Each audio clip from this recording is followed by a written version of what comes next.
మన ఆర్గనైజేషన్లో సేల్స్లో కూడా మీకు గనక మీ టీం గనక కన్విక్షన్ తోటి ఉంటే, ఎందుకంటే ఒక జిహాదీ ఉంటాడండి, ఒక నమ్మింది నిజమో కాదో ప్రాణం ఇచ్చేస్తాడు.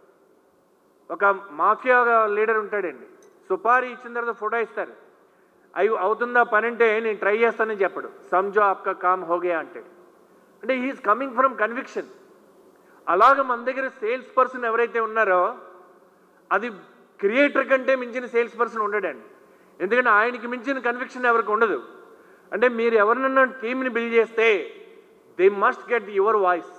మీకున్న కన్విక్షన్ వాళ్ళకి లేకపోతే మీరు ఎంత కష్టపడి మార్కెటింగ్ చేసినా అక్కడికి వచ్చాక జారిపోతుంది అది. బికాస్ కస్టమర్ రావడమే డౌట్స్తో వస్తాడు. ఇవాళ ఇండియాలోనే ట్రస్ట్ డిఫిసిట్ కంట్రీ ఇవాళ మన బిజినెస్లో, ఎస్పెషల్లీ రియల్ ఎస్టేట్లో. బికాస్ రియల్ ఎస్టేట్లో 4 రకాల వ్యక్తులు ఉంటారు.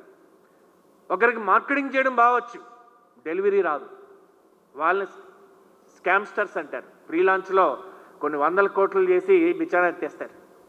సో కొంతమందికి మార్కెటింగ్ చేయడం రాదు, బిల్డింగ్ కట్టడం రాదు, వాళ్ళు త్వరలోనే దుకాణం సర్దేస్తారు, వాళ్ళకి పూర్తిగా పర్మిషన్ కూడా రాకుండానే ఆపేస్తారు ప్రాజెక్ట్. కొంతమంది అద్భుతంగా బిల్డింగ్ కడతారు, మార్కెటింగ్ రాదు. ఎందుకంటే ఆయన స్టాండర్డ్లో నుంచి మొదలుపెట్టాడు, అన్నీ ఆయన వస్తే ఆయన చూసి బ్రోషర్ లేకుండానే ప్లాన్ చూసి అమ్మేసేవాడు.